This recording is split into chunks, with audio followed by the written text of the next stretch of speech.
Party ఏదైనా తోటి మనిషి పట్ల సంస్కారవంతంగా వ్యవహరించడం ఎంతో ముఖ్యమని ఒంగోలు ఎమ్మెల్యే బాలినేని శ్రీనివాసరెడ్డి కోడలు బాలినేని శ్రీకావ్య అన్నారు.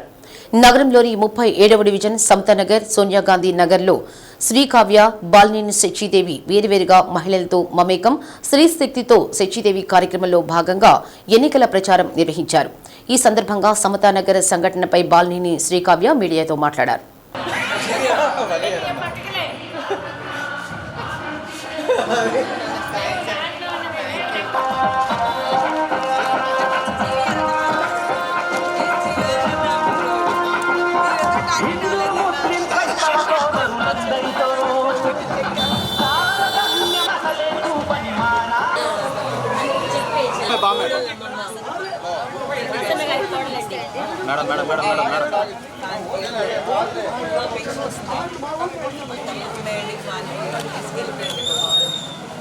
తాము ఓట్లు అభ్యర్థించడానికి వచ్చామని వచ్చిన వారిని అవమానించడం మాత్రం సంస్కారం కాదని శ్రీకావ్య అన్నారు.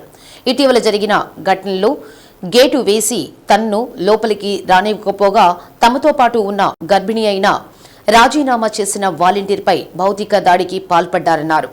తాము అవతలి వైపు ఉన్న ఇళ్లకు వెళ్లి వచ్చేసరికి ఆమెతో టీడీపీ వర్గీయులు గొడవ పడుతూ ఉండడంతో ఎందుకలా చేస్తున్నారని తాము మాట్లాడామన్నారు.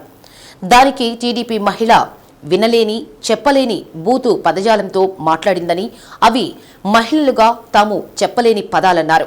చివరకు పైనుంచి వాళ్ల కుమార్తె వీడియో తీస్తూ ఉండడంతో ఎందుకు తీస్తున్నావని ప్రశ్నించగా ఆమె మాట్లాడిన మాటలు కూడా తట్టుకోలేకుండా ఉన్నాయన్నారు. మన ఇంటికి వచ్చిన వ్యక్తితో నవ్వుతూ మాట్లాడడం అనేది సంస్కారమని, వైసీపీ వాళ్ల ఇళ్లకు కూడా టీడీపీ వాళ్లు ఓట్లు అభ్యర్థించేందుకు వెళ్లరా అంటూ శ్రీకావ్య ప్రశ్నించారు. ఒక పథకం ప్రకారమే వాళ్లు ఉద్రిక్తత సృష్టించడం దురదృష్టకర సంఘటనకు కారణంగా నిలిచిందన్నారు.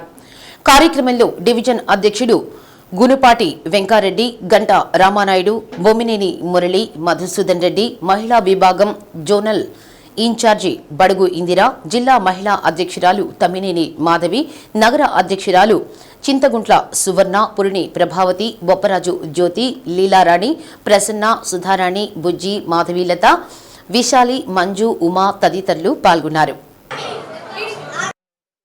చెప్పేది నేను ఒకటే, బాగుంది స్పందన, అందరూ వాసు గారు మా ఇంటి వాళ్ళు అనుకుంటున్నారని చెప్తూ ఉన్నాను. కానీ ఈరోజు మాట్లాడడానికి ఒక విషయం ఉంది, అందరికీ చెప్పాలి అనుకుంటున్నాను. నేను 37 డివిజన్లో తిరుగుతూ ఉన్నాను, ప్రతి ఇంటికి వెళ్తున్నాం. చాలా డివిజన్స్లో కూడా చాలామంది మమ్మల్ని నవ్వుతున్నారు, ఏమీ అనలేదు ఇప్పటి వరకు, మంచి రెస్పాన్సే ఇచ్చారు. కానీ నిన్న మేము అనుకోకుండా ఒక వైపు నుంచి వెళ్తుంటే ఒక ఆమె గేట్ వేసేసింది. సరే, ఆమెకి ఇష్టం లేదని మేము గేట్ వేసారని చెప్పి మేము అక్కడి నుంచి ముందుకు వెళ్ళాం. మాతో అయితే ఎవరైతే ఒక వాలంటీర్ వచ్చిందో ఆమె ప్రెగ్నెంట్ అని చెప్పి మేము ఆమెను అక్కడ ఉండమని చెప్పి నేను ముందు ఆ రోడ్డుని ప్రచారం కంటిన్యూ చేయడం స్టార్ట్ చేశాను. బ్యాక్ నేను వెళ్ళి వచ్చేసరికి ఆ అమ్మాయిని తోస్తున్నారు. ఏమైంది అని అక్కడ వెళ్ళి అడిగి చూస్తే ఆమె ఎవరైతే అపార్ట్మెంట్లో ఉన్న ఆమె వచ్చి బయటకు వచ్చి వాలంటీర్ ఫోటోలు తీసుకొని నీకు ఇక్కడ ఏం పని అని అడిగింది. అడిగితే ఆ అమ్మాయి వాలంటీర్ అయ్యండి నువ్వు ఇక్కడ ఏం చేస్తున్నావు ఇది అని. నేను ఆల్రెడీ రిజైన్ చేశాను, కానీ నేను తిరగొచ్చు అని చెప్పింది. ఇంకా ఆమె ఇష్టం వచ్చిన లాంగ్వేజ్లో అబ్యూస్ చేయడం, బ్యాడ్ లాంగ్వేజ్లో అమ్మాయిని భయంకరంగా తిట్టడం. నేను వచ్చే టైంకి అమ్మాయిని తోయగానే మేము అన్నాం, ఏంటి అలా మీరు బిహేవ్ చేస్తున్నారు, అట్లా బిహేవ్ చేయడం కరెక్ట్ కాదు కదా అని. సడన్గా ఆమె కూతురు ఎవరైతే ఉందో పైన కెమెరా పెట్టుకొని ఆల్రెడీ అన్నీ రికార్డ్ చేయడం స్టార్ట్ చేసింది. సో భయంకరంగా తిట్టడం స్టార్ట్ చేశారు. అసలు ఎందుకు తిడుతున్నారో అర్థం కాలేదు. నేనేమో ఓటు అడగడానికి వచ్చాను కదమ్మా, మీరు దానికి ఎందుకు ఇంత ఇష్టం లేకపోతే వదిలేయండి కదా అంటే సడన్గా ఇంకా ఉన్న వాళ్ళని పక్కనున్న వాళ్ళని ఇంకా అదొక చెప్పుకునే లాంగ్వేజ్ అయితే కాదు, తొయ్యడం, ఇష్టం వచ్చినట్టు మాట్లాడడం స్టార్ట్ చేస్తారు. సో నా పక్కనున్న ఎవరైతే ఉన్నారో ఎవరైనా అమ్మాయిని అంటున్నారు అంటే బాధపడే టైంలో వాళ్ళు రియాక్ట్ అయ్యారు తప్పితే అంత జరుగుతున్న టైంలో కూడా అక్కడున్న వాళ్ళు ఒక్కసారి కూడా మాటలు తగ్గడం లేదు. ఏ పార్టీ ఈరోజు మా పార్టీలో వాలంటీర్ అమ్మాయి కడుపుతో ఉన్న అమ్మాయి చాలా ఏడ్చింది నా దగ్గరికి వచ్చి, ఏంది అక్క ఇట్లా జరగడం ఇట్లా అని. ఆ అమ్మాయిని కూడా నేను వెళ్ళి ఈరోజు మార్నింగ్ కూడా అమ్మాయితో మాట్లాడుతుంటే అమ్మాయి వెనకాల నడుస్తూ ఉంటే వాళ్ళ అక్క వెనకాల ఇష్టం వచ్చిన లాంగ్వేజ్తో మాట్లాడుతున్నారంట. ఒక విషయం చెప్తాను, ఎన్నైనా మాట్లాడుకోండి, ఏమన్నా చేసుకోండి, మాకైతే ఏ ప్రాబ్లం లేదు. కానీ మీకు ఒకళ్ళని అనే ముందు మీ క్యారెక్టర్ ఏంటో మీరు ఎట్లాంటి వాళ్ళు ఆలోచించుకొని ఆ మాటలు మాట్లాడారు. ఎందుకంటే నాకు ఈరోజు ఇవన్నీ మాట్లాడి ఒకరిని బాధ పెట్టాలని ఇష్టం అస్సలు లేదు. ఎందుకంటే నిన్న మా మామయ్య బాధపడడం నేను ఫస్ట్ టైం చూసాను. ఇన్ని రోజుల్లో మేము ఏదైతే ఈ ఫ్యామిలీ కష్టపడి తిరుగుతున్నామో ఈరోజు ఈ కష్టం అంతా చేస్తుంది ఆయన్ని చూసి. మాకు ఆయన అంటే అంత ఇష్టం, ప్రాణం. సో మేము ఏం చేసినా కూడా ఆయన మంచి కోరి చేస్తాం. మేము అడ్జస్ట్ అవుతున్నాము అంటే అది మిమ్మల్ని మీరు తిట్టిన దానికి కాదు, మా మామయ్యని చూసి.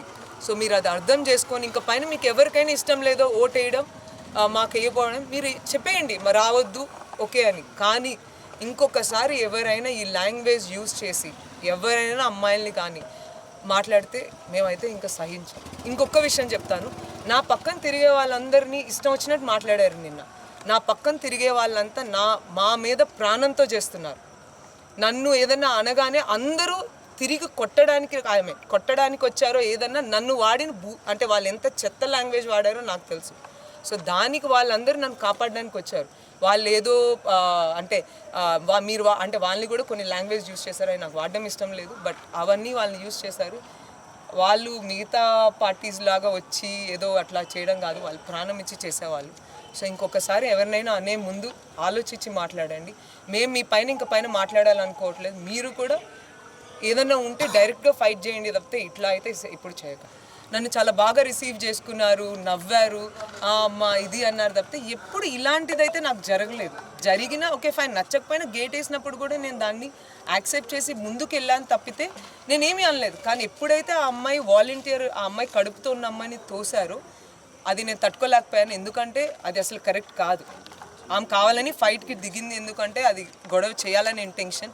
లేకపోతే కెమెరాలు పెట్టుకొని కూతురు పైన ఉండదు, ఆమె కింద నించొని ఉండదు, ఇవన్నీ అయితే జరిగేది కాదు. దాని తర్వాత మాకు అర్థమైన విషయం అది. దాడి మేము ఎందుకు చేస్తామండి, మేము వాళ్ళు గేట్ వేసేస్తే వెళ్ళిపోయాం.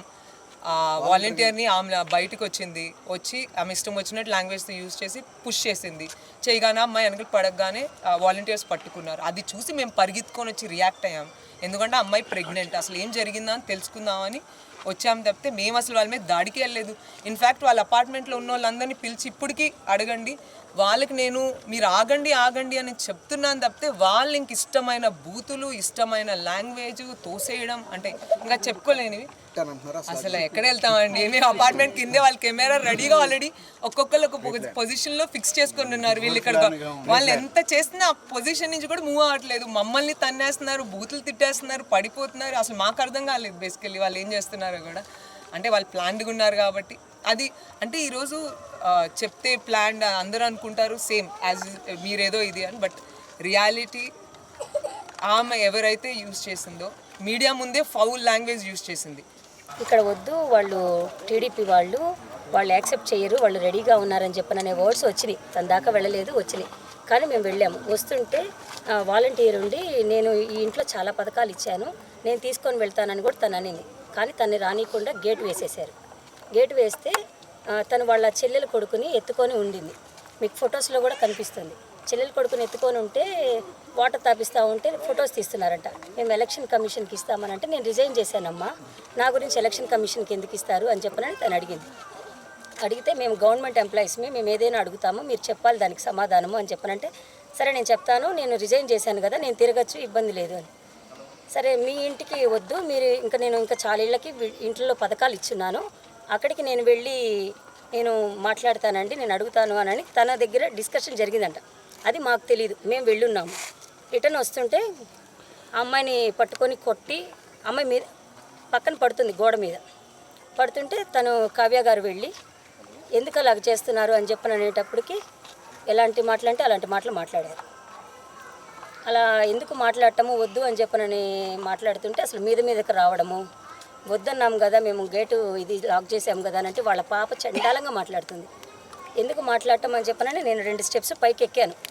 అట్లా మాట్లాడేద్దామా, తను ఎవరు ఓటు అడగడానికి వచ్చారు, మీకు ఇష్టమైతే వేయండి, లేదు అంటే లేదు పక్కకు పంపించేసేయండి అని అంటే నన్ను కూడా చండాలంగా మాట్లాడి వాళ్ళ ఫాదర్ అతను కిందకి దిగుతూనే పైనుంచి నెట్టేశారు. నేను కింద కూడా పడిపోవడము, అసలు గొడవ, అసలు మీదకి రావడం అట్లా చేసింది వాళ్ళు. ఎందుకంటే వాళ్ళ పాప రికార్డ్స్ తీసింది, వీడియో రికార్డ్స్ చేసింది. ఆ పాప సెల్లోనే చూడండి.